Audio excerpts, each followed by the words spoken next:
Driver गाड़ी चला रहा है, सामने से बिल्ली रास्ता काट दे और ड्राइवर के दिमाग में ये आ जाए बिल्ली ने रास्ता काट दिया तो बड़ा खतरा हो गया, अब सामने एक्सीडेंट भी हो सकता है। ये सोच भी मेरे प्यारे साथियों तौहीद के खिलाफ। माँ बच्चे को मालिश कर रही है और मालिश करने के बाद माँ अपने बच्चे की पेशानी पर काजल का टीका लगाती है। पूछो क्यों लगाती हो? कहती काजल का टीका लगाने से नजर नहीं लगती है। पूछो तुमको किसने बताया? क्या कुरान ने बताया? क्या नबी ने बताया? क्या सहाबा ने बताया कि बच्चे को काजल का टीका लगाने से तुमको नजर नहीं लगेगी? मेरे प्यारे भाइयों, मेरी प्यारी माँ और बहनों, ये बच्चे को नजर से बचाने के लिए काजल का टीका लगाना ये भी तौहीद के खिलाफ है, ये भी शिर्क की एक किस्म है।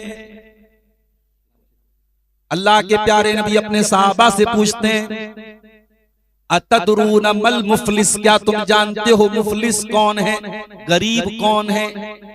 फकीर कौन है? सहाबा ने कहा अल्लाह के रसूल, गरीब वो आदमी है जिसके पास रुपया पैसा ना हो, दिरहम ना हो, दिनार ना हो। आपने फरमाया अल मुफलिसु फी उम्मती मन याती यौमल क़ियामति बिसलातिन व सियामिन व सदक़तिन। मेरी उम्मत में सबसे गरीब आदमी, सबसे फकीर आदमी, सबसे कल्लाश आदमी वो होगा जो कयामत के दिन नमाज भी लेकर के आएगा, रोजा भी लेकर के आएगा, सदका खैरात भी लेकर के आएगा, दान वगैरह भी उसने दिया होगा। वयाती कद शतम हाजा व क़ज़फ़ हाजा व अकल माला हाजा, लेकिन किसी को गाली दिया होगा, किसी पर झूठा इल्जाम लगाया होगा, किसी का माल नाजायज तरीके से खाया होगा। हाजा मिन हसनाती व हाजा मिन हसनातिही, उसकी नेकियां उन लोगों को बांट दी जाएंगी, उसकी नमाजें दे दी जाएंगी, उसका रोजा दे दिया जाएगा, उसका सदका खैरात दे दिया जाएगा जिन लोगों को उसने हक मारा होगा। व इन फनियत हसनातुहु, और जब उसकी नेकियां खत्म हो जाएंगी और अभी भी कुछ लोग लाइन में खड़े हैं, अय अल्लाह इसने मेरा भी हक मारा था, अय अल्लाह इसने मेरे हुकूकुल इबाद पर हमला किया था, अय अल्लाह इसने मुझे भी ज़बान से तकलीफ पहुंचाई थी। अल्लाह के रसूल फरमाते हैं फिर उन लोगों के गुनाह इसके ऊपर ला दे जाएं, जिसको इसने जिसका हक मारा होगा उन तमाम लोगों के गुनाह इसके ऊपर लादे जाएंगे। और वो इंसान जो दुनिया से नेकियां लेकर के चला था, रोजे लेकर के चला था, नमाज लेकर के चला था, सदका और खैरात लेके चला था, अब उसका हाल क्या हो जाएगा? वो गुनाहों से लथपथ हो जाएगा, वो गुनाहों से भर जाएगा। सुम्मा युतरहु फिन्नार, और फिर उसको जहन्नम में फेंक दिया जाएगा। अल्लाह, ये है हुकूकुल इबाद में कोताही का अंजाम। मेरे प्यारे, आप जानते हैं इस्लाम में शहीद का कितना बड़ा मकाम है। जो अल्लाह की राह में शहीद हो जाए, कुरान कहता है वला तक़ूलू लिमन युक़तलु फी सबीलिल्लाहि अमवात, जो अल्लाह की राह में शहीद हो जाए उनको मुर्दा न कहो, बल अहयाउन इंदा रब्बिहिम युरज़क़ून, वो अपने रब के पास जिंदा हैं, वो अपने रब के पास बड़ी बेहतरीन जिंदगी गुजार रहे हैं, अपने रब के पास वो रोजी पा रहे हैं। वो अल्लाह के नबी हदीस में फरमाते हैं जो अल्लाह की राह में शहीद हो जाता है उन शुहदा की रूहों को अल्लाह ताला परिंदों के अंदर डाल देता है और वो परिंदे जन्नत की सैर करते हैं, जन्नत के बागात की सैर करते हैं। इतना बड़ा मकाम है शहीद। लेकिन अगर शहीद भी हुकूकुल इबाद में कोताही करेगा, अल्लाह के प्यारे नबी फरमाते हैं युग़फ़रु लिश्शहीद कुल्लु ज़ंबिन इल्ला दईन, जो अल्लाह की राह में शहीद हो जाता है उसके सारे के सारे गुनाह माफ हो जाते हैं, मगर कर्जा माफ नहीं होता। अगर उसने दुनिया में कर्जा लिया है और कर्जा नहीं दिया है तो उस कर्जे का हिसाब उसको क़यामत के दिन देना पड़ेगा, क्योंकि कर्जे का ताल्लुक हुकूकुल इबाद से। हमारे यहाँ बाप के मरने के बाद औलाद आपस में झगड़ा करती है, ये खेत मेरा है, ये मकान मेरा है, ये जायदाद मेरी है। आज बाप की जायदाद की बड़ी चिंता है, बाप के कर्जे की भी चिंता है। पता लगाओ तुम्हारे बाप ने किससे किससे कर्जा लिया था। अल्लाह के नबी ने फरमाया आप दुआ करते थे, आप कर्जे से अल्लाह ताला की पनाह मांगा करते थे, अल्लाहुम्मा इन्नी अऊज़ु बिका मिनल मातम वल मगरम। हर नमाज में आप ये दुआ करते थे, अल्लाह मैं तेरी पनाह चाहता हूँ गुनाहों से और मैं तेरी पनाह चाहता हूँ कर्जे से। कर्जा बड़ी खतरनाक चीज है मेरे। इसलिए इस्लाम का कानून है इंतकाल के बाद सबसे पहला काम क्या किया जाएगा? मरने वाले की तजहीज और तकफीन उसके माल से की जाएगी।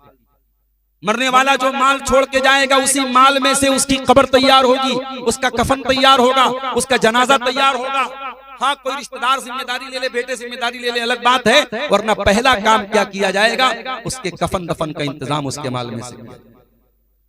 दूसरा काम क्या किया जाएगा, अगर मैयत के ऊपर कर्जा है तो कर्जों का पता लगा करके कर्जा अदा किया जाएगा। तीसरा काम यह किया जाएगा, अगर मैयत ने वसीयत की थी, अपनी कोई जमीन कब्रिस्तान को दे रहा था, ईदगाह को दे रहा था, मस्जिद को दे रहा था, मदरसे को दे रहा था, किसी गरीब को दे रहा था, तो ये देखा जाएगा जो उसने वसीयत की है, अगर उसके पूरे माल का 1/3 से ज्यादा वसीयत की है तो 1/3 से ज्यादा जो वसीयत है उसको इनवैलिड और अवैध माना जाएगा। अगर मान लो वो 30 लाख रुपया छोड़ के गया है तो 10 लाख रुपये से ज्यादा की वसीयत वो नहीं कर सकता, अगर करेगा तो नहीं माना जाएगा। सिर्फ 10 लाख, अगर 30 लाख छोड़ के गया है तो 10 लाख रुपये की वसीयत पर अमल किया जाएगा। उसने अगर ईदगाह में दिया था ईदगाह में दे दिया जाएगा, कब्रिस्तान के लिए दिया था कब्रिस्तान में दे दिया जाएगा, मस्जिद के लिए बोला था मस्जिद के लिए दे दिया।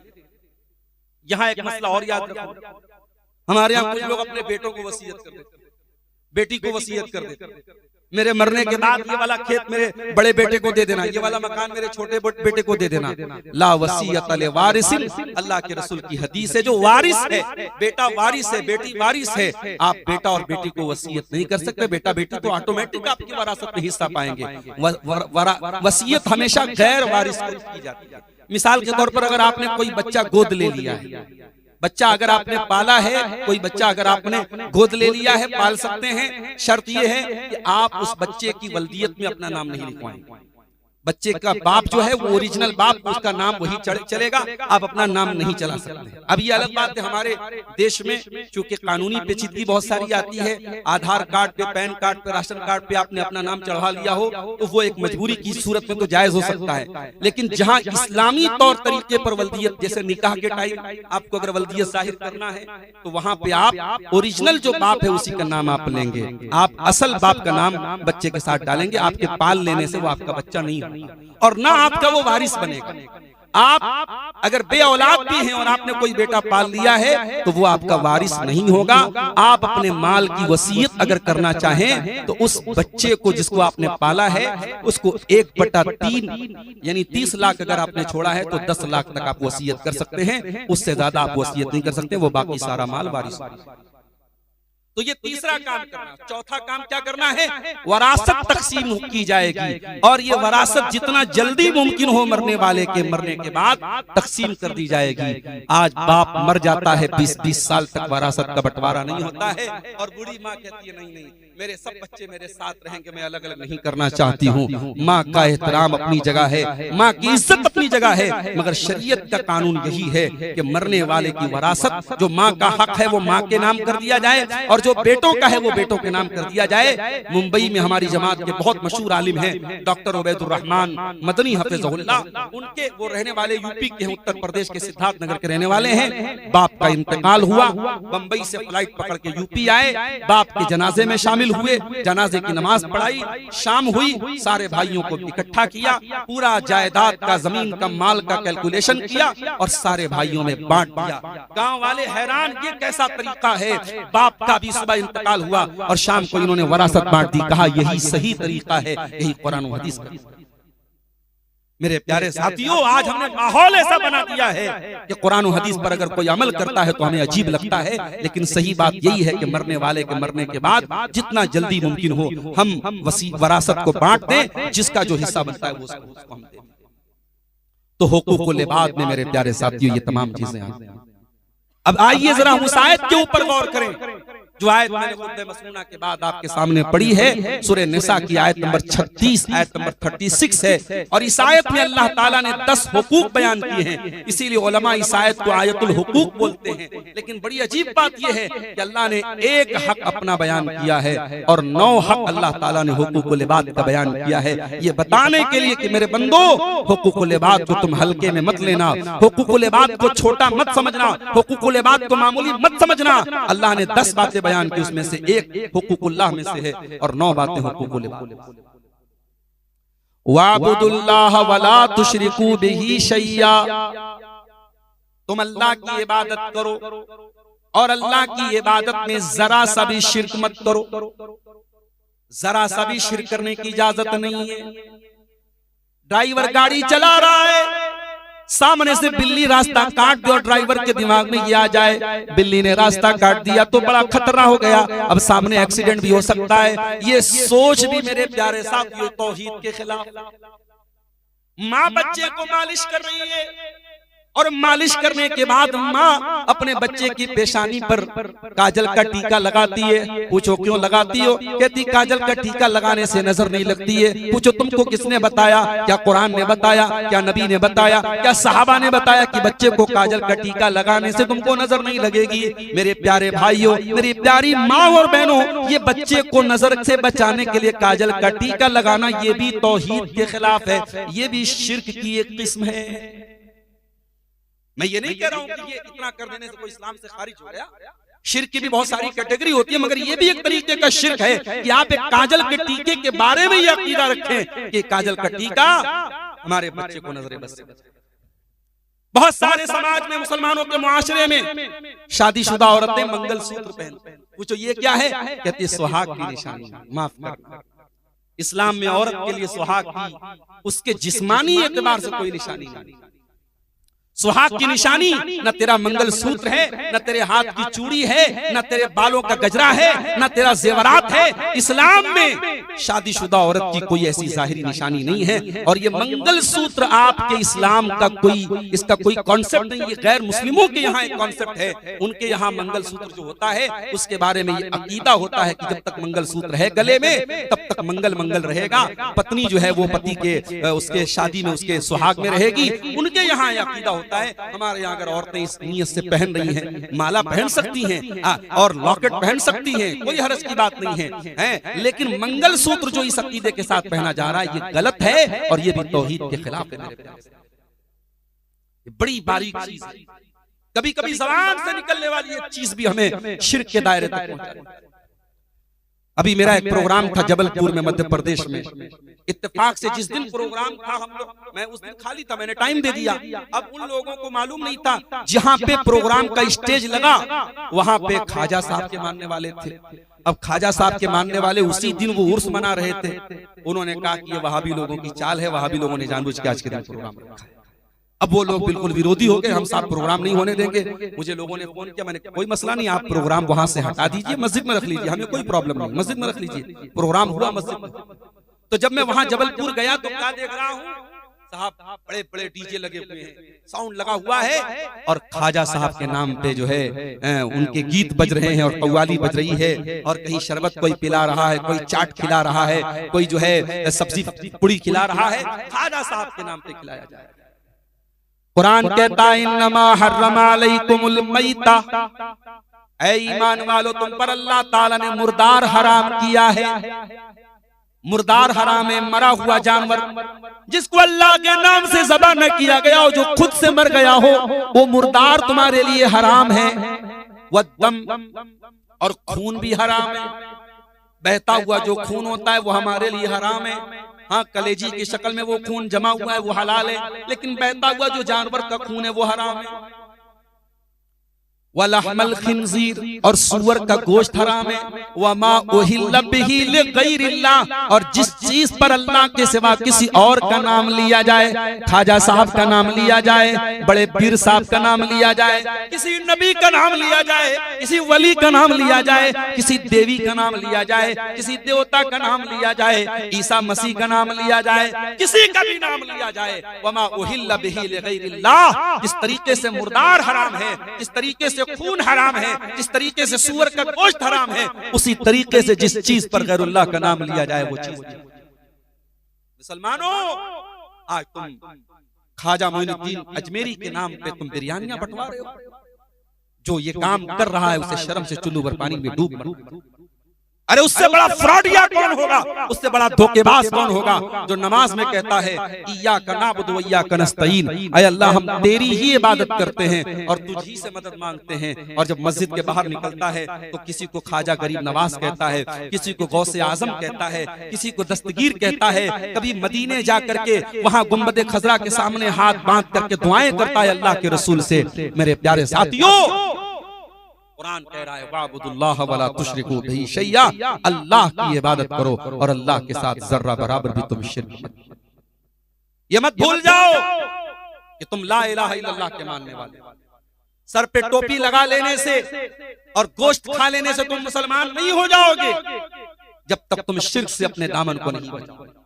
दुनिया का सबसे बड़ा पाप यही शिर्क है मेरे प्यारे साथियों। अगर तौबा किए बगैर दुनिया से मर गए और शिर्क से तौबा नहीं की तो अल्लाह ताला क्या बचने का, नजात का कोई रास्ता नहीं। इसीलिए अल्लाह के प्यारे नबी फरमाते हैं मन क़ाला ला इलाहा इल्लल्लाहु खालिसन मिन क़िबली नफ्सिही दखलल जन्नह, जो ला इलाहा इल्लल्लाह पढ़ेगा, जो तौहीद का इकरार करेगा और मरते दम तक तौहीद पर कायम रहेगा, जो शिर्क नहीं करेगा वो जन्नत में जाएगा। ऐ बरारी वालों, वो हरिशपुर वालों, इस तौहीद की हिफाजत करना और अल्लाह का शुक्र अदा करना, ये तौहीद आपको फ्री में मिल गई है। आपको इसके लिए कोई मेहनत नहीं करनी पड़ी, कोई कुर्बानी नहीं देनी पड़ी। आपके बाप भी तौहीद पर थे, आपके दादा भी तौहीद पर थे, आप तौहीद वाले घराने में पैदा हुए और आपके घर में शिर्क नहीं हो रहा है, तो ये बहुत बड़ी नेमत है। इस नेमत की कदर करना मेरे भाइयों, और अपनी आने वाली नस्लों को भी तौहीद सिखा करके जाना। कहीं ऐसा ना हो आपका बच्चा बेंगलोर में पढ़ रहा है, आपका बच्चा मुंबई में जॉब कर रहा है, आपका बच्चा कलकत्ता में जॉब कर रहा है और आपने उसकी तरबियत मजबूत नहीं की, और जहां पर वो जॉब कर रहा है या जहां पे वो पढ़ाई कर रहा है वहां के एटमॉस्फेयर से और वहां के माहौल से प्रभावित होकर, मुतासिर होकर आपका बेटा तौहीद को छोड़ दे और वो शिर्क वाले काम करने लगे, मज़ारों पर भी सजदे करने लगे, पत्थर के बुतों के आगे सजदे करने लगे, गैर मुस्लिमों के त्योहार में भी शिरकत करने लगे, और आपका बेटा आपसे कहे अब्बा आप तो बहुत कट्टरपंथी हैं, हम लोग तो बड़े लिबरल और सेकुलर हैं। अगर आपका बेटा ऐसा सेकुलर और लिबरल बन रहा है कि अपने दीन और ईमान से समझौता कर रहा है तो ये बहुत बड़े खतरे की घंटी है। मेरे प्यारे साथियों, अपनी तौहीद की भी हिफाजत करो और अपनी आने वाली नस्लों की भी तौहीद की हिफाजत करो। आज हालात बहुत नाजुक हैं। बिहार और झारखंड के छोटे छोटे गांवों से अब ये खबरें आ रही हैं, मुसलमान लड़की व्हाट्सएप पर किसी से चैटिंग करती थी, गैर मुस्लिम लड़का था, भाग गई उसके साथ और अगले दिन जाकर के थाने में उसने कहा कि मैं हिंदू धर्म स्वीकार कर रही हूँ, मैं इस्लाम को छोड़ रही हूँ, मैं जो है इसके साथ शादी कर रही हूँ, इस्लाम और ईमान को त्याग रही हूँ। और मीडिया वाले उसको कवरेज, ऐसे मामला है तो अगर यही उल्टा हो जाए तो साहब वो बहुत बड़ा जुर्म हो जाएगा, और अगर मुसलमान लड़की जाकर के इस तरीके से इस्लाम को छोड़ दे तो मीडिया वाले हाथों हाथ लेते हैं और उसको खूब प्रचार करते हैं। ये हालात क्यों आए हैं मेरे प्यारे साथियों? इसलिए कि हमने आज अपने बच्चों और बच्चियों को दीन की तालीम देना बंद कर दिया है। आज हमारे घरों में दीन की तालीम ना के बराबर है तौहीद की तालीम ना। और मैंने जुमा के खुतबे में जो बात कही थी फिर से कह रहा हूं, अपने जुमा के खुतबे के निजाम को मजबूत बनाओ मेरे प्यारे साथियों, और जुमा की नमाज में औरतों को जरूर शामिल करो, ये बहुत जरूरी चीज है, वरना आने वाले वक्त में आपको पछताना। वाबुदुल्लाह वला तुशरिकू बिही शैया, तुम अल्लाह की इबादत करो और अल्लाह के साथ किसी को शरीक मत करो।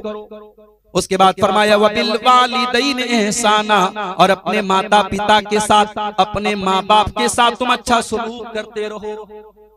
जरा गौर करो मेरे भाइयों, हुकूकुल इबाद का नंबर आया तो अल्लाह ताला ने सबसे पहले माँ बाप का जिक्र किया, इसलिए कि सारे लोगों में हुकूकुल इबाद में अगर पहला नंबर किसी का तो आपके माँ बाप का है। जिस माँ ने 9 महीने आपको पेट में रखा है, जिस बाप ने खून पसीने की कमाई से आपको चलना सिखाया है, जिस बाप ने आपको जिंदगी की धूप छांव से गुजरना सिखाया है, उस बाप की कदर करो, उस माँ की कदर करो।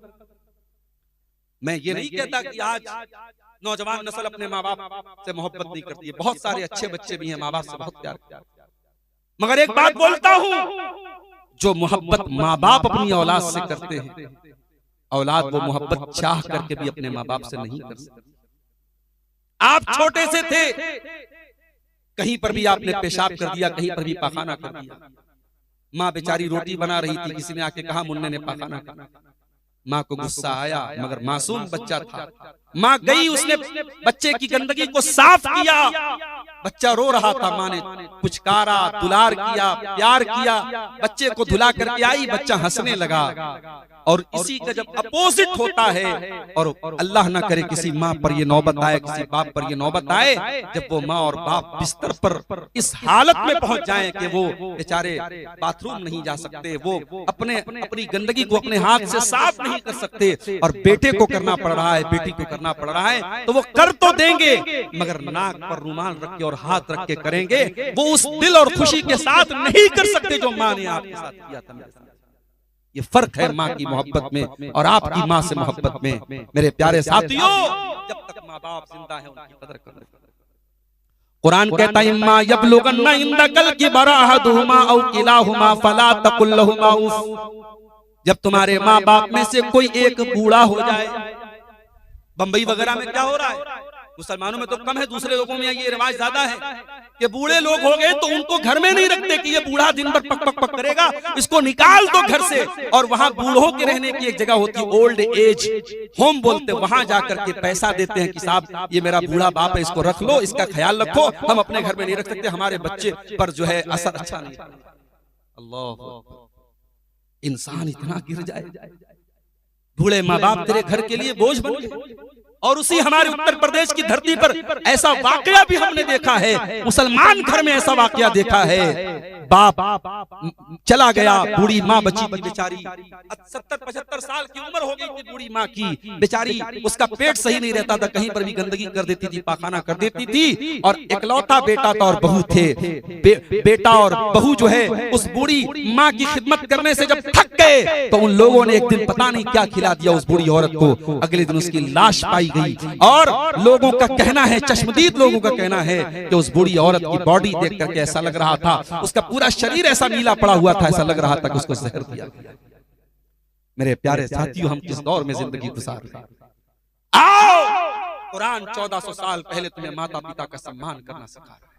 हाँ, इस्लाम में माँ के पैर छूने की इजाजत नहीं है, बाप के आगे झुकने की इजाजत नहीं है, क्योंकि इस्लाम में झुकना है तो सिर्फ अल्लाह के सामने झुकना है। हाँ, लेकिन जो प्रेम, जो मोहब्बत आपको माँ बाप से करनी है, मेरे प्यारे साथियों, दुनिया में सबसे बड़ा अधिकार, अगर आपकी मीठी वाणी, आपकी मीठी जुबान और आपके हुस्ने सलूक के सबसे ज्यादा अगर हकदार कोई है तो आपके माँ बाप है। कुरान कहता है जब तुम्हारे माँ बाप में से कोई एक बूढ़ा हो जाए या दोनों बूढ़े हो जाए, कुरान कहता उनको खबरदार उफ भी मत कहना। अच्छा, जानते हो इसकी वजह क्या है? अल्लाह ने बुढ़ापे का नाम क्यों दिया? इसका जवाब अल्लाह ने सूरह यासीन के अंदर दिया, वमन नुअम्मिरहु नुनक्किसु फिल खल्क़।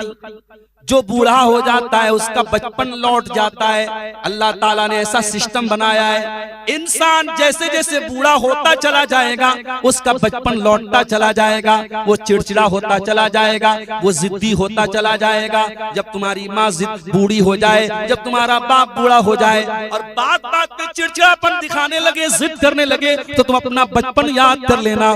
तुम जब जिद करते थे तुम्हारे माँ बाप कभी बुरा नहीं मानते थे, तुम्हारी जिद को पूरा किया करते थे, तुम बात बात पे सवाल किया करते थे, तुम्हारी माँ कभी तुम्हारे सवालों से थकती नहीं थी, तुम्हारा बाप तुम्हारे सवालों से कभी नाराज नहीं होता था। ओ बूढ़े माँ बाप, जिनके बूढ़े माँ बाप हैं, मेरे प्यारे साथियों, उन बूढ़े माँ बाप की कदर करो। फरमाया उनको उफ भी न कहना, वला तनहरहुमा, उनसे डांट करके झटक करके गुस्से से बात न करना, वकुल लहुमा कौलन करीमा, उनसे अदब से बात करना, तमीज से बात करना। उसके बाद फरमाया वक़्फ़िज़ लहुमा जनाहद्दुल्ली मिनर रहमा, तुम डीएम बन जाओ, तुम एसपी बन जाओ, तुम एसएसपी बन जाओ, कमिश्नर बन जाओ, मिनिस्टर बन जाओ, तुम कुछ भी बन जाओ, जब माँ के पास जाना तो बेटा बन के जाना, जब बाप के पास बैठना तो बेटा बन के बैठना। माँ को अपनी कुर्सी का पावर न दिखाना, बाप को अपने ओहदे का पावर न दिखाना। फरमाया वक़्फ़िज़ लहुमा जनाहद्दुल्ली मिनर रहमा, अपने माँ बाप के सामने डाउन टू अर्थ हो जाना, अपने आप को डाउन कर देना, अपने आप को झुका देना। और ये दुआ भी अल्लाह ने सिखा दी, वक़ुर रब्बिरहमहुमा कमा रब्बयानी सगीरा, और ये दुआ पढ़ते रहना कि ऐ मेरे परवरदिगार, मेरे माता पिता पर तू रहम फरमा, मेरे माँ बाप पर तू दया कर। ऐ अल्लाह, जिस तरीके से बचपन में उन्होंने मुझको पाला है, कितने लोगों को ये दुआ याद है, रब्बिरहमुमा कमा रब्बयानी। आज ये दुआ भी बहुत सारे लोगों को याद नहीं है। आज बाप का इंतकाल हो जाए, माँ का इंतकाल हो जाए तो बेटा इस काबिल भी नहीं है कि अपने बाप और माँ के जनाजे की नमाज पढ़ सके ढंग से, उसकी दुआएं तक उसको याद नहीं है। और आप इन मदरसों को हकीर समझते हैं, इन मौलवियों को हकीर समझते हैं। मेरे प्यारे साथियों, कम से कम एक बेटे को तो ऐसा बनाओ, एक बच्चे को तो ऐसा बनाओ, एक बच्ची को तो ऐसा बनाओ कि जब आपका इंतकाल हो जाए तो वो बच्चा और बच्ची अल्लाह के सामने दुआ कर सके, रब्बिरहम हुमा कमा रब्बयानी सगीरा, ऐ अल्लाह मेरे माँ बाप पर रहम फरमा। इस तरीके से उन्होंने बचपन में मुझको। तो हुकूकुल इबाद में पहला नंबर मेरे प्यारे साथियों माँ बाप। उसके बाद फरमाया वबिज़िल कुर्बा, और अपने रिश्तेदारों के साथ तुम अच्छा सलूक करो। जब तुम दुनिया में आए अकेले नहीं आए, कोई माँ है, कोई बाप है, कोई दादा है, कोई नाना है, कोई चाचा है, कोई ताया है, कोई फूफा है, कोई खाला है। इन रिश्तों में तुम घिर करके पैदा हुए। ये रिश्ते अल्लाह ने बनाए थे। इसीलिए सूरह निसा की पहली आयत में अल्लाह ने फरमाया या अय्युहन्नासु तक़ू रब्बकुमुल्लज़ी खलक़कुम मिन नफ्सिन वाहिदा व खलक़ मिनहा ज़ौजहा व बत्त मिनहुमा रिजालन कसीरन व निसाअ फत्तक़ुल्लाहल्लज़ी तसाअलून बिही वल अरहाम। अल्लाह ने फरमाया मेरे बंदो, तुम अल्लाह से डरो और रिश्तों को तोड़ने से डरो, रिश्तों को काटने से डरो। अपने चाचा से रिश्ता खत्म न करना, भाई से रिश्ता खत्म न करना, दादा से रिश्ता खत्म न करना, मामू से रिश्ता खत्म न करना। कभी ऊंच नीच हो जाए, कभी किसी बात पे झगड़ा भी हो जाए। फरमाया ला यहिल्लु लिमुस्लिमिन अन यहजुरा अखाहु फौqa सलास। 3 दिन से ज्यादा किसी से ताल्लुक तोड़ के मत बैठ जाना, किसी से 3 दिन से ज्यादा रिश्ता मत तोड़ लेना। आज हमारे यहाँ थोड़ा गौर कीजिए, गांव घर की आम कहानी, भाई भाई में बातचीत बंद है, चाचा भतीजे में बातचीत बंद है। कहीं के को बेटा बाप से बात नहीं करता है, बेटा माँ से बात नहीं करता। और यही नहीं, रिश्ते तो रिश्ते होते हैं मेरे भाइयों। इंसान जब कभी किसी से रिश्ता तोड़ लेता है तो मरने के टाइम बच्चों से कह के जाता है खबरदार मैं दुनिया से जा रहा हूँ, चाचा से रिश्ता मत रखना, ताया से रिश्ता मत रखना। अपने बच्चों को भी गलत बात की वसीयत करते। अगर बाप ऐसी कोई वसीयत करके भी जाता है तो कुरान और हदीस का हुक्म यही है ला ताअत लि मखलूकिन फी मासियतिल खालिक। अल्लाह को नाराज करके माँ बाप की बात भी नहीं मानना है। रिश्तों को जोड़ने की कोशिश करो मेरे भाइयों, रिश्तों को तोड़ने की कोशिश करो।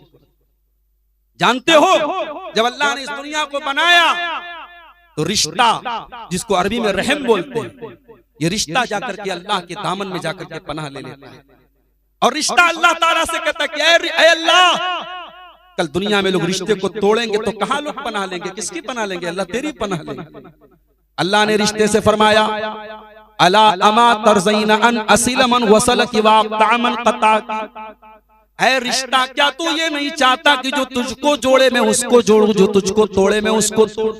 जो रिश्ते को जोड़ेगा अल्लाह उसको जोड़ेगा, जो रिश्ते को तोड़ेगा अल्लाह उसको। इसलिए मेरे भाइयों, अगर 4 पैसे अल्लाह ने दिए हैं, मस्जिदों में देते हो बहुत अच्छी बात है, मदरसे में देते हो बहुत अच्छी बात है, कब्रिस्तान में देते हो बहुत अच्छी बात है। लेकिन अगर तुम्हारे रिश्तेदारों में, तुम्हारे भाई बंधुओं में, तुम्हारे खानदान में, तुम्हारे रिश्तेदारों में अगर कोई गरीब है, जरूरतमंद है, पहले उसकी मदद करो मेरे प्यारे से। अल्लाह के नबी फरमाते हैं अस्सदक़तु अला ज़िर्रहिम सिंतान। अपने रिश्तेदार को जब आप दान देते हैं, जब सदका देते हैं, जब ज़कात देते हैं तो आप डबल सवाब पाएंगे। एक रिश्तेदारी का सवाब पाएंगे और दूसरे ज़कात का और सदका खैरात का सवाब पाएंगे। लेकिन हाँ, हर रिश्तेदार को ज़कात नहीं दे सकता। बाप अपने बेटे को ज़कात नहीं दे सकता, बेटा अपने बाप को ज़कात नहीं दे सकता, बीवी अपने शौहर को ज़कात नहीं दे सकती।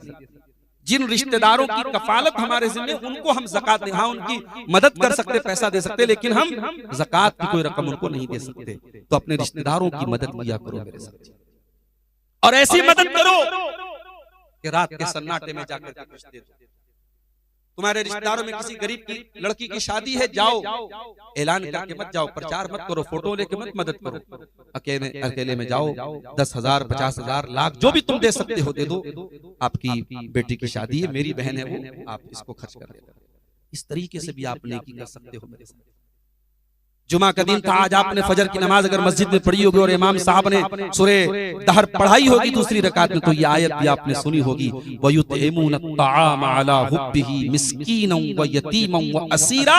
अल्लाह के नेक बंदे गरीबों को खाना खिलाते हैं, यतीमों को खाना खिलाते हैं, कैदियों को खाना खिलाते हैं, और जब खाना खिलाते हैं तो क्या कहते हैं, इन्ना ला नुरीदु मिनकुम जज़ाअन वला शुकुरा इन्ना नखाफु मिन रब्बिना यौमन अबूसन कमतरीरा।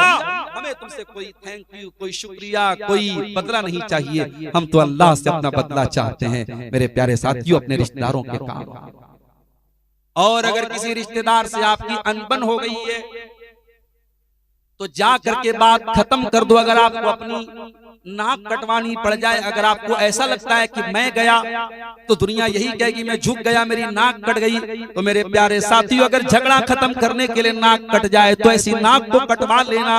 अगर दुनिया की नजर में तुम झुक गए तो झुक जाना, मगर बात को खत्म कर देना, इसके बदले में तुमको जन्नत में महल मिलेगा। अल्लाह के नबी फरमाते हैं, अना ज़ईमुन बिबैतिन फी रबदिल जन्ना, मैं जन्नत के किनारे उस एक मकान की गारंटी देता हूं उस इंसान को, लिमन तरकल मिरा व इन कान मुहिqqन, जो हक पर होने के बावजूद झगड़ा छोड़ दे। आप हक पर है, आप सही हैं, सामने वाला गलत है, लेकिन अगर आप झगड़ा खत्म कर दें जाकर के, भाई चलो जो हुआ सो हुआ, बात खत्म करो, अगर आपने झगड़ा खत्म कर दिया, मेरे प्यारे साथियों, दुनिया की बड़ी से बड़ी दौलत इसके सामने क्या हैसियत रखती है। नबी ने फरमाया जन्नत में आपको महल मिलेगा। आज कलकत्ता जैसे शहर में बॉलीवुड का एक्टर शाहरुख खान जब अपना होटल लेता है, तो कलकत्ता में गया तो लोगों ने मुझको दिखाया कि कई करोड़ का ये होटल जो है शाहरुख खान ने लिया है। आज कलकत्ता जैसे शहर में करोड़ों का कोई होटल अगर कोई ले रहा है तो बॉलीवुड का एक एक्टर ले रहा है जिसके पास करोड़ों की दौलत है। मेरे प्यारे साथियों, मैं कहता हूँ ये करोड़ों के होटल और ये अरबों की दौलत जन्नत के एक स्क्वायर फीट एरिया के मुकाबले भी कुछ नहीं है। अल्लाह के नबी ने फरमाया लमौज़उ सौतिन फिल जन्ना, जन्नत में एक कोड़ा रखने की जगह, जन्नत में एक स्क्वायर फीट का एरिया दुनिया की तमाम नेमतों से बेहतर है। मेरे प्यारे साथियों, अगर अपने रिश्तेदार से झगड़ा खत्म करने पर आपको जन्नत में एक मकान मिल रहा है तो ये घाटे का सौदा नहीं है। जाओ और बात खत्म कर दो। चाचा से अगर बिगाड़ है तो बिगाड़ खत्म करके दोस्ती कर लो, भाई से अगर बातचीत बंद है जाके बात खत्म कर लो। मेरे भाइयों, यकीन करो आपके कारोबार में भी बरकत होगी, आपकी रोजी रोटी में भी बरकत होगी। जब खानदान में मेल और मोहब्बत होगा, आपकी उम्र में भी अल्लाह ताला बरकत देगा, आपकी रोजी रोटी में भी बरकत देगा। एक मिसाल याद आई, हजरत आयशा रज़ी अल्लाह ताला अन्हा, उनका एक मर्तबा कुछ इख्तिलाफ हो गया उनके भांजे के साथ, हजरत अब्दुल्लाह बिन जुबैर। हम सब जानते हैं कि खाला का दर्जा इस्लाम में माँ के बराबर, खाला जो होती है माँ की बहन, उसका दर्जा माँ के बराबर है।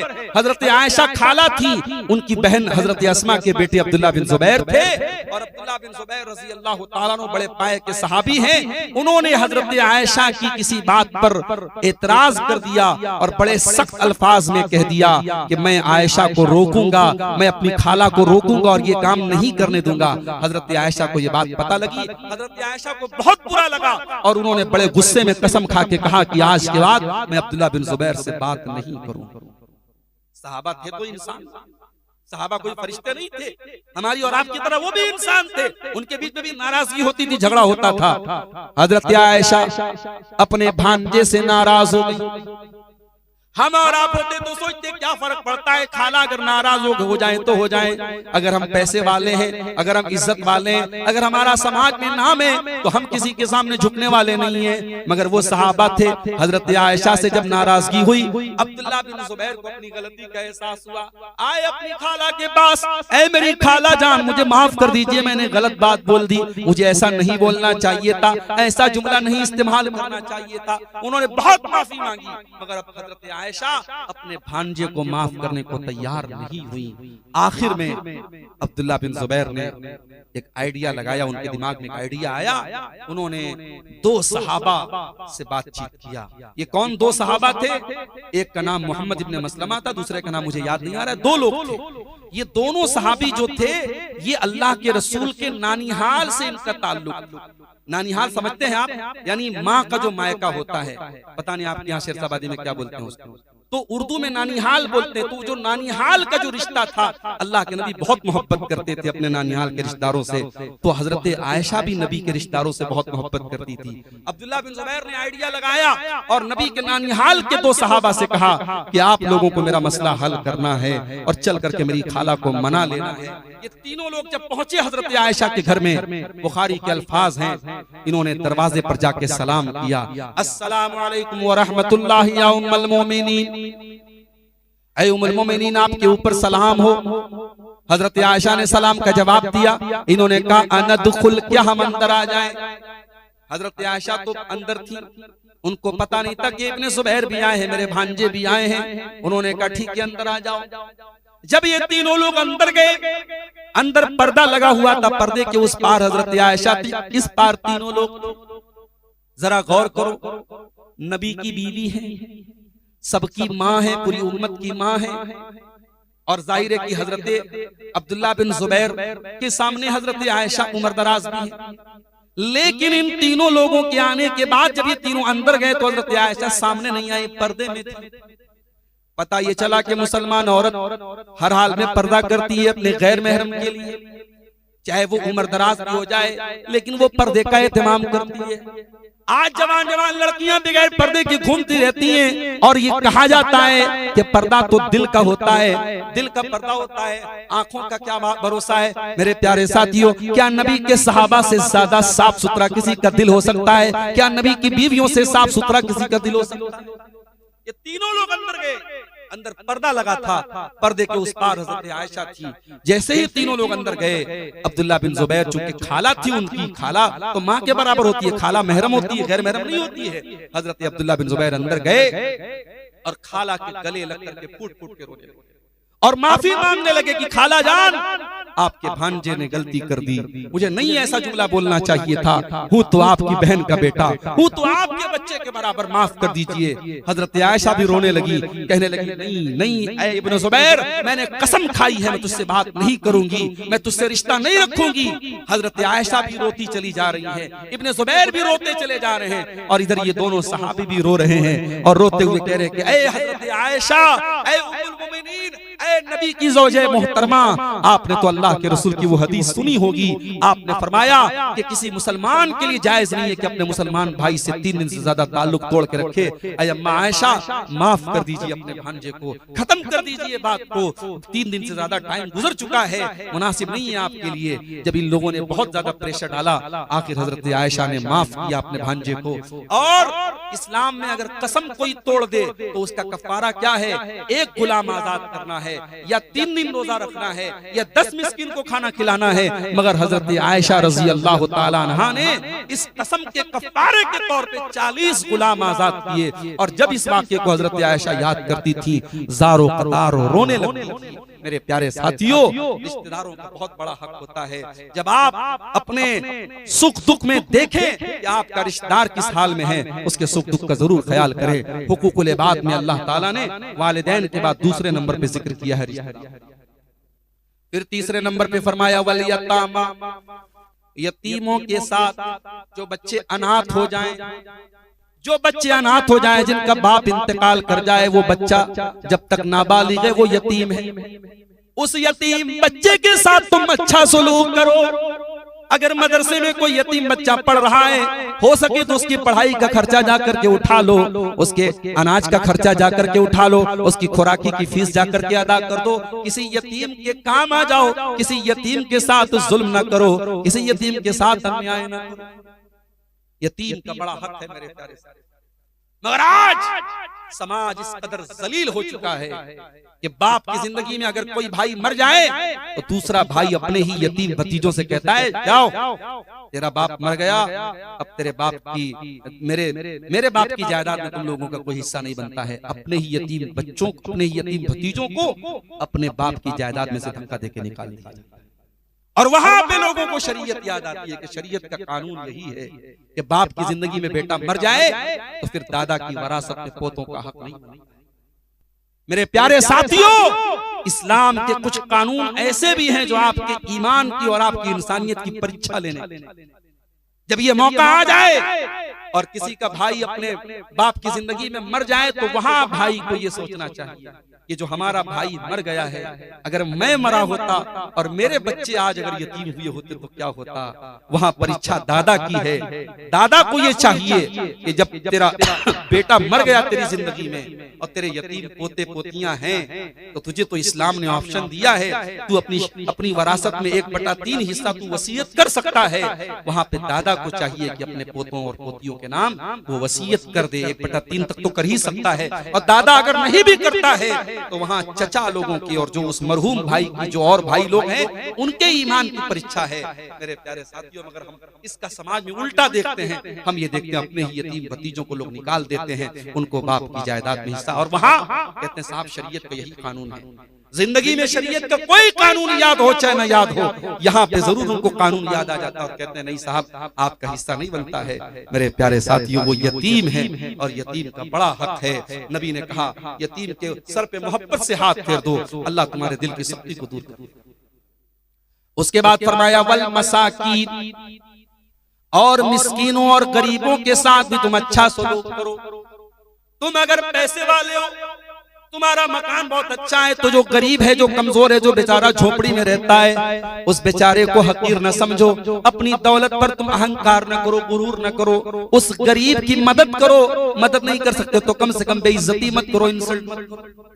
उसके बाद फरमाया वल जारि जिल कुर्बा, और अपने उन पड़ोसियों के साथ भी अच्छा सलूक करो जो पड़ोसी भी हैं और रिश्तेदार भी हैं। अगर आपके घर के बगल में आपका भाई रहता है तो पड़ोसी भी है, रिश्तेदार भी है, उसके साथ तुम्हें ज्यादा अच्छा सलूक करना है। वल जारिल जुनुबी, और अगर पड़ोसी है लेकिन रिश्तेदार नहीं है तब भी उसके साथ अच्छा सलूक। पड़ोसी है और रिश्तेदार है तो डबल हक है, और पड़ोसी है और रिश्तेदार नहीं है तब भी हक है। यहाँ तक कि अगर पड़ोसी है और वो गैर मुस्लिम है, हमारी कास्ट का नहीं है, हमारे धर्म का नहीं है, तब भी मेरे प्यारे साथियों हमें उसके साथ अच्छा सलूक करना है। इस्लाम में धर्म और जात के आधार पे पड़ोसी को कोई तकलीफ पहुंचाने की इस्लाम में इजाजत नहीं है। अगर गैर मुस्लिम भी है तो उस पड़ोसी के साथ आपको अच्छा सलूक करना है। ये बात याद रखो। आज भारत में जितना भी नफरत का माहौल पैदा हो चुका है, लेकिन अगर आपके गांव में गैर मुस्लिम आपके साथ रहते हैं तो आपको उनके साथ वही भाईचारा और वही अखलाक अपनाना है जो इस्लाम आपको शिक्षा देता है और तालीम देता है। पड़ोसी का बहुत बड़ा हक है, आप पेट भर के खाएं और आपका पड़ोसी भूखा रहे, ये इस्लाम की तालीम नहीं है। मेरे प्यारे साथियों, चाहे वो रिश्तेदार हो चाहे रिश्तेदार न हो, मुसलमान हो चाहे न हो, अगर पड़ोसी है तो उसका बहुत बड़ा हक। अब 2-3 चीजें और बयान करके मैं बात खत्म करूंगा। अल्लाह ने फरमाया वस्साहिब बिल जंबी, जो आपके सफर का साथी है। आप ट्रेन में जा रहे हैं, दिल्ली जा रहे हैं, कलकत्ता जा रहे हैं, ट्रेन में आपके साथ जो आदमी बैठा है उसको तकलीफ मत पहुंचाओ, उसके साथ कोई बुरा सलूक मत करो। अब जब ट्रेन में और बस में सफर करने वाले के साथ आपको अच्छा सलूक करना है तो आपकी जो पत्नी है, जो वाइफ है आपकी, वो तो सारी जिंदगी आपके सफर में आपकी हम सफर हैं। इसीलिए उलमा ने इस आयत की तफसीर में लिखा कि वस्साहिब बिल जम में बीवी भी शामिल है, जो आपकी जिंदगी भर की हम सफर है। बीवी के साथ अच्छा सलूक करो, बीवी को नौकरानी मत समझो, बीवी को गुलाम मत समझो, बीवी को ऐसा मत समझो कि तुम आका हो, तुम्हारी नौकरानी है। बीवी से मोहब्बत करो, बीवी को इज्जत दो। अल्लाह ने फरमाया तुम्हारे पहलू के जो साथी हैं उनके साथ भी तुम अच्छा। उसके बाद फरमाया वपनी सबील, और अगर कोई परदेसी है, कोई दूसरे स्टेट से दूसरे इलाके से आया, मेहमान बन के आया, मेहमान की इज्जत करो, परदेसी के काम आओ। वमा मलकत अयमानुकुम, और जो तुम्हारे गुलाम है, तुम्हारी लौंडियां हैं, जो नौकर चाकर हैं, अपने नौकरों के साथ भी तुम अच्छा सलूक करो।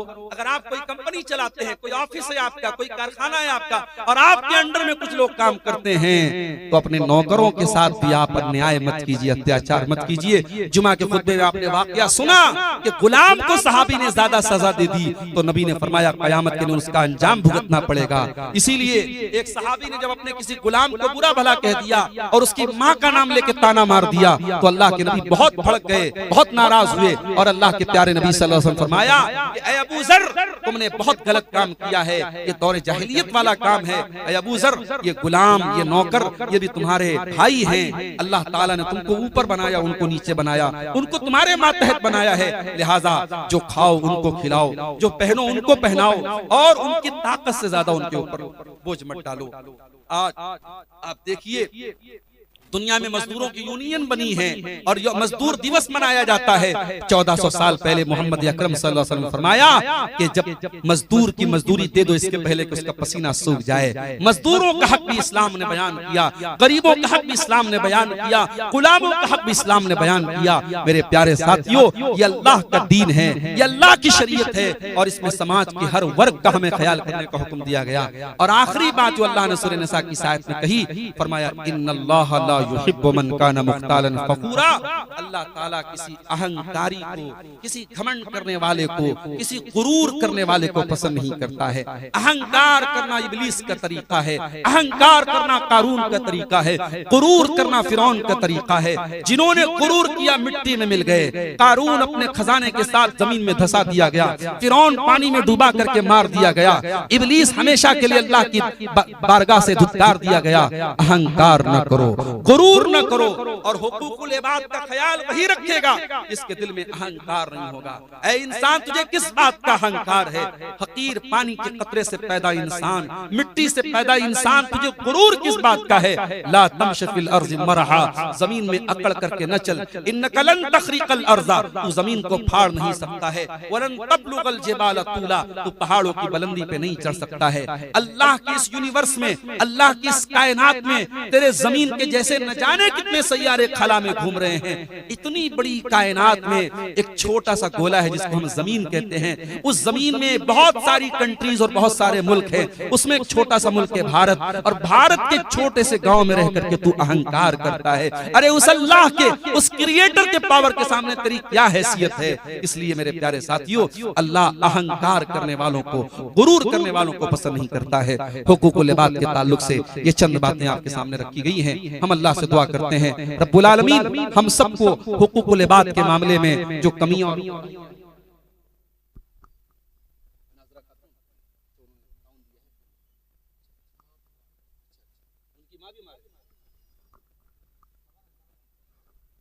ये किसी नाजरा खातून नाम की खातून है, वो बीमार है, उनकी माँ बीमार हैं। अल्लाह ताला उनको शिफाए कामिला अजला अता फरमाए। उनकी तरफ से कुछ मस्जिद के लिए ताउन भी आया है, अल्लाह कबूल फरमाए। अल्लाह ताला हम सबको कहने सुनने से ज्यादा अमल की तौफीक अता फरमाए। मैं एक मरतबा फिर हरीशपुर के इस गांव के तमाम लोगों का, यहाँ के इमाम साहब का, और हमारे ये जो हमारे शेख हैं जामिया सल्फिया में हमारे मुआसिरीन में से थे, अल्लाह इनको भी जज़ाए खैर दे। बड़ा खूबसूरत आपने ये प्रोग्राम आज सजाया, और दिन के बावजूद और काम वगैरह छोड़ करके, अपनी मसरूफियात को छोड़ करके आप बैठे और गौर से आपने तकरीरों को सुना। अल्लाह ताला आप सबके जमा होने को, हम सबके जमा होने को कबूल फरमाए। अल्लाह कहने सुनने से ज्यादा हम सबको अमल की तौफीक अता फरमाए। और हमारे बीच में अगर हुकूकुल इबाद को लेकर के कोई लापरवाही और कोताही है, किसी भाई का अपने भाई से रिश्ता बंद है, किसी ने अपनी बहन से बोलचाल बंद रखी है, कहीं पे बाप बेटे में बातचीत बंद है, अल्लाह उन तमाम लोगों को सही समझ दे और हुकूकुल इबाद को अदा करने की तौफीक अता फरमाए। अल्लाह जब तक हमें दुनिया में जिंदा रखे, इस्लाम पर जिंदा रखे और हमारा खात्मा ईमान पर हो। आमीन व आखिर दावाना अल्हम्दुलिल्लाहि रब्बिल आलमीन वस्सलामु अलैकुम व रहमतुल्लाहि। जी, आपके खुतबा के माध्यम से एक बात आई, बच्चा वाला, गोद वाला। किसी ने एक सवाल पूछा कि मैं हॉस्पिटल से बच्चा लिया हूँ, उनके माँ बाप के बारे में पता नहीं है, तो उनके निकाह कैसे पढ़ाएंगे? देखिए, ये बहुत पेचीदा सिचुएशन आती है कि अगर आप ऐसा बच्चा लेते हैं जिसकी वल्दियत का अता पता नहीं है, तो कुरान करीम में उसके बारे में ये बताएगा कि तब भी वो आपका बेटा नहीं है, फ़इख्वानुकुम, तब भी दीनी रिश्ते में वो तुम्हारा भाई होगा। अब आप बाप की हैसियत से पाल रहे हैं, वो आपको अब्बा जान कह सकता है, बाप कह सकता है, मगर आप वालिद नहीं हो जाएंगे। तो ऐसे बच्चों की वल्दियत में किसका नाम लिखवाया जाए या किसका नाम लिया जाए? तो ऐसी सूरत हाल में उलमा ने ये लिखा है, फतवा दिया है कि ऐसे ही अब्दुल्ला लिख दिया जाएगा। अब्दुल्ला माने अल्लाह का बंदा, तो वहां पर भी इंसान अपना नाम नहीं लिखेगा, अब्दुल्ला लिख करके वल्दियत में दर्ज कराएगा। जी, अगला सवाल है, कैंसर, कोढ़ या सांप के काटने से या आग से जलकर मरने से क्या इनके हिसाब किताब में कुछ कमी आएगी? देखिए, हिसाब किताब में कमी तो नहीं आएगी। हदीस में ये आता है कि जो पेट की बीमारी में इंतकाल कर जाए वो शहीद है, जो जल करके मर जाए वो शहीद है, जो अपनी जान बचाने के लिए कत्ल हो जाए वो शहीद है। तो यहाँ जो अल्लाह के रसूल ने शहीद कहा है, तो कैंसर वगैरह भी अगर पेट में है तो उस हदीस में जिसमें पेट की बीमारी का जिक्र आया है, तो उलमा ने कहा कि पेट के अंदर कोई भी बीमारी में अगर इंतकाल करता है तो उसमें कैटेगरी में आ जाता है। इसी तरीके से जो औरतें डिलीवरी, बच्चे की डिलीवरी के दौरान इंतकाल होता है, उनके बारे में भी अल्लाह के नबी ने फरमाया कि वो शहीद है। तो शहीद का मतलब क्या है?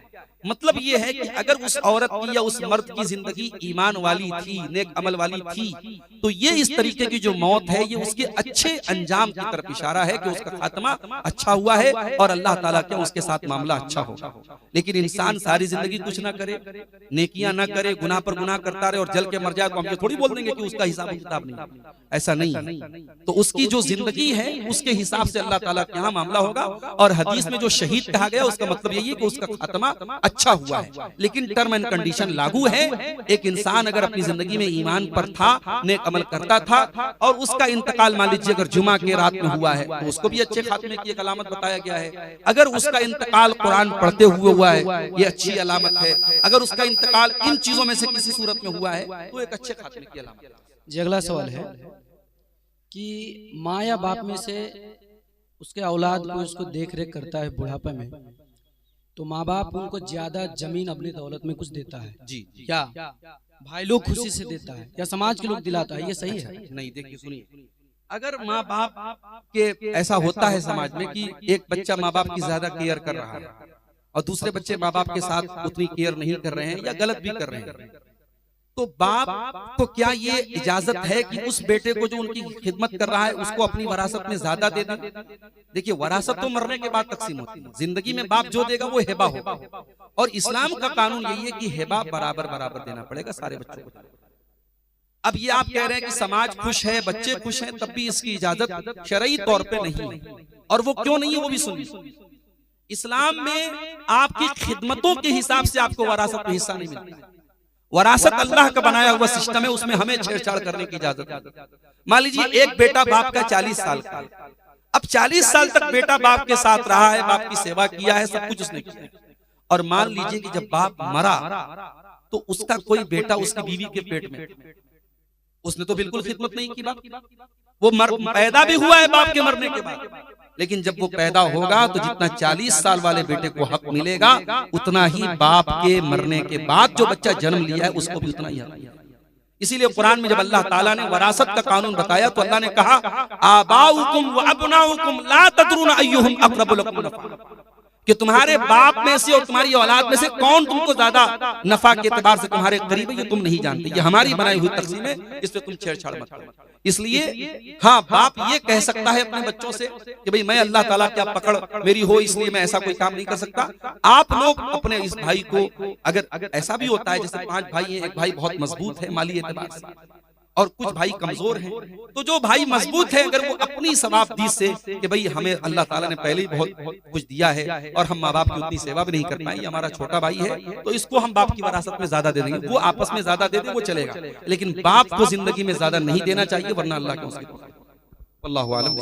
जी अगला सवाल है, कोई दौलत वाला आज अपने बेटी के शादी में दामाद को हद से भी ज्यादा वो दहेज दे रहा है। जी, अगला प्रोफेसर है, कोई है, इस कारण दे रहा है जी, उनके कारण गरीब बिगड़ रहे हैं, तो क्या दहेज लेना सही है और इसकी जिम्मेदारी कौन बनेगा? देखिए दहेज लेना गलत है और इसके बहुत सारे बुरे इफेक्ट पड़ रहे हैं। और मैं समझता हूं कि समाज में जो अमीर तबका है जब तक वो शुरुआत नहीं करेगा और वो इससे अपने दामन को नहीं बचाएगा, देखिए गरीब और मिडिल क्लास का आदमी तो कभी कभी समाज में जो रस्म बन जाती है बस उसको निभाने में बेचारा वो मर जाता है। जो समाज में चल पड़ा है बस उसको करना है, चाहे खेत बेच के करना है, बैंक से लोन लेके करना है तो करना है।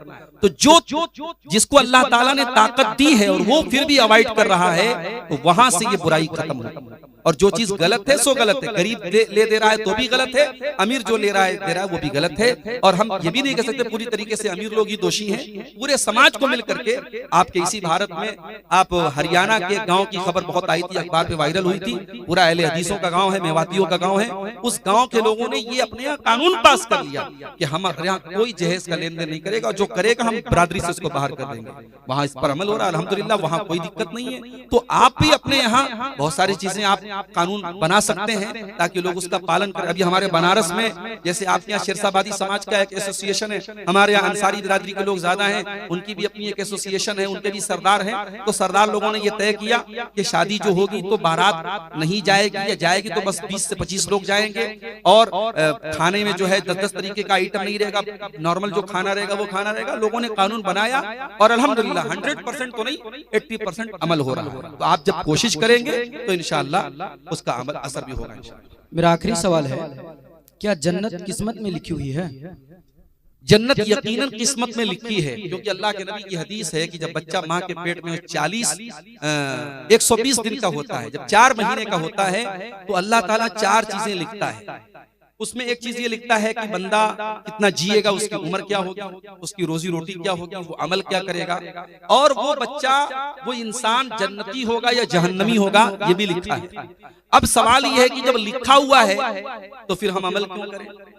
तो इस सवाल का जवाब ये कि क्या आपको पता है कि आपकी किस्मत में क्या लिखा है? आपकी तकदीर लिखी है मगर ये अल्लाह को पता है, आपको नहीं पता है। आपके हिस्से की रोजी रोटी लिखी है, लेकिन क्या आप घर में बैठे रहेंगे? हम दुकान पर नहीं जाएंगे, हमारे हिस्से की रोजी लिखी है। तो रोजी लिखने का मतलब ये नहीं कि आप घर बैठे रहेंगे तो रोजी मिलेगी। इसी तरीके से जब आप जन्नती हैं, अगर आपकी तकदीर में जन्नत लिखी है तो अल्लाह ताला आपको उसी अमल की तौफीक भी देगा। इसीलिए अगर आप नमाज पढ़ते हैं तो इसमें अपना बहुत कमाल मत समझिए, अल्लाह तौफीक दे रहा है। और बहुत सारे लोग ऐसे सारी जिंदगी वो नेक अमल करते हैं और मरने के पहले शिर्क कर देते हैं, कुफ्र कर देते हैं और जहन्नम में चले जाते हैं। तो वहां तकदीर ही की वजह से ऐसा होता है। इसलिए हमें और आपको यकीनन इस बात पर ईमान है कि हमारी तकदीर लिखी है, और तकदीर में यह भी लिखा है कि हम जन्नत में जाएंगे कि जहन्नम में, लेकिन हमें वो तकदीर पता नहीं है। इसलिए हम अल्लाह से जन्नत का सवाल भी करेंगे और जन्नत में ले जाने वाला अमल करेंगे और जहन्नम से बचने वाला अमल करेंगे। अल्लाह के नबी की हदीस है कि तुम तकदीर जानते नहीं हो, लिहाजा तुम अमल करो, और जिस चीज की तुम्हारी तकदीर में जो चीज लिखी गई है वो रास्ता तुम्हारे लिए आसान कर दिया जाएगा इंशाअल्लाह। ठीक है, जज़ाकुल्लाह। ओवर हो रहा था, 12:15 बजे ही खुतबा शुरू होने वाला था, 12:30 के करीब खुतबा शुरू हुआ, और फिर खुतबे के फौरन बाद जब मुझे ये सुनने में आया कि फौरन तकरीर होगी तो मुझे लगा कि ये तो बहुत अजीब बात है। लेकिन बहरहाल शेख तौहीद साहब ने भी मोर्चा संभाला, असर की अजान तक उन्होंने खिताब किया, और अभी असर के फौरन बाद हम और आप बैठे हैं। और मैं समझता हूं कि सीमांचल की धरती पर ये एक नया एक्सपेरिमेंट है, एक नया तजर्बा है, और ये कामयाब है। आप रात में जब जलसा करते हैं, खास तौर से सर्दी के इस मौसम में, और चाहे आप मुझे बुलाएं चाहे किसी और आलिम को बुलाएं जो आपके प्रधान वक्ता होते हैं, मेन मुकर्रिर होते हैं, उनको आप रात में 12 बजे बुलाते हैं, बल्कि कहीं कहीं 1 बजे 1:30 बजे भी बुलाते हैं। सर्दी का मौसम है, बहुत सारे लोग जा चुके होते हैं, और थोड़े बहुत जो लोग होते भी हैं तो अब हमें रात में जबरदस्ती उनको सुनाना पड़ता है। लेकिन दिन में अच्छी धूप निकली है और खुशगवार हवाएं चल रही हैं, और आप भी सुकून से बैठे हैं, और चंदा वंदा का भी कोई मामला नहीं है। डायरेक्ट आपके सामने मुझे तकरीर करना है। हाँ, बहुत लंबी तकरीर इसलिए नहीं करूंगा कि रात में भी मुझे एक जलसे में जाना है, और जो मेन जिस प्रोग्राम के लिए मैं कटिहार में आज आया हूँ, आज नीमा में मनिहारी में प्रोग्राम है, वो लोग भी बार बार फोन कर रहे हैं, कटिहार शहर में वो लोग पहुंच गए हैं। तो मैं बहुत लंबी तकरीर करने के पक्ष में नहीं हूं। आपने खुतबा जुमा सुन लिया है, बहुत सारी बातें आपके सामने आ गई हैं। अगर देखा जाए तो अमल करने के लिए उतनी बात भी काफी है। खैरुल कलाम मा कल्ला व दल्ला, अरबी में कहावत है कि सबसे बेहतरीन बात वो है जो कम हो लेकिन उसके अंदर बातें मजबूत हो, दलील के साथ हो, तो वो बातें आपके सामने आ जाए। अब इस वक्त मैं जो तकरीर कर रहा हूँ आपके सामने, उसी जुमा के खुतबे के एक पॉइंट को मैं थोड़ा सा कंटिन्यू कर रहा हूँ। आपने सुना होगा खुतबे जुमा में मैंने एक बात पर ज्यादा आपका ध्यान आकर्षित किया था, तवज्जो मैंने दिलाई थी कि अल्लाह की अदालत में हमें और आपको हुकूकुल इबाद के बारे में भी सवाल का जवाब देना पड़ा, और हुकूकुल्लाह जिसका ताल्लुक अल्लाह से है उसका भी सवाल होगा। अगर हमने नमाज नहीं पढ़ी, ये हुकूकुल्लाह है, इसका सवाल होगा। जानबूझ करके हमने रमजान का रोजा अगर छोड़ दिया, हमें उसका भी हिसाब देना पड़ेगा। हमारे माल पर ज़कात फर्ज थी और हमने ज़कात नहीं दी, ज़कात में टाल मटोल की, ज़कात में चोरी की, उसका भी हमको हिसाब देना पड़ेगा। हमारे पास इतनी ताकत है कि हम हज कर सकते थे और हमने हज नहीं किया, ये भी, इसका भी हिसाब हमको देना पड़ेगा। ये हुकूकुल्लाह में से।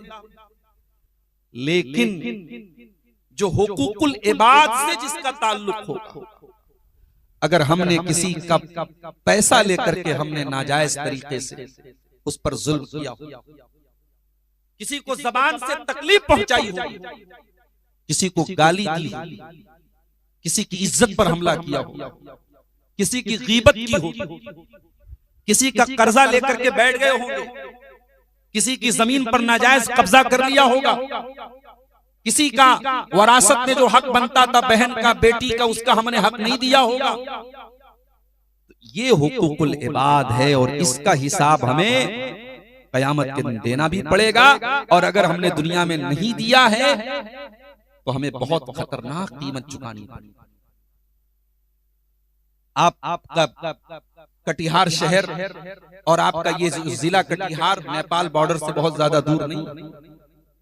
नेपाल का पैसा आप इंडिया में लेके आए, कोई लेने के लिए जल्दी तैयार नहीं होगा। बॉर्डर पे चाहे कोई ले ले, लेकिन दूर कोई लेने के लिए तैयार नहीं। करेंसी अलग अलग। आप हज करने जाते हैं, उम्रा करने जाते हैं, आपको यहीं से रियाल लेना पड़ता है। 24-25 रुपये का एक रियाल आपका मिलता है। आप सऊदी अरब में जाकर के कोल्ड ड्रिंक मांगेंगे, पानी मांगेंगे और इंडिया का 500 का नोट दिखाएंगे, गांधी जी का फोटो दिखाएंगे, वो कहेगा नहीं भाई, वो कहेगा माफ करो मैं ये नहीं ले सकता, ये हमारे देश की करेंसी नहीं है, आपको सऊदी अरब का रियाल देना पड़ेगा। मेरे प्यारे साथियों, हमने हुकूकुल इबाद में अगर कोई कोताही की होगी तो कयामत के दिन हम पैसे के बदले पैसा दे करके छूट नहीं पाएंगे। वहां हमारे पास दुनिया की करेंसी नहीं होगी, वहां की करेंसी क्या होगी? आइए अल्लाह के रसूल की हदीस की रोशनी में आपको समझाने की कोशिश करें।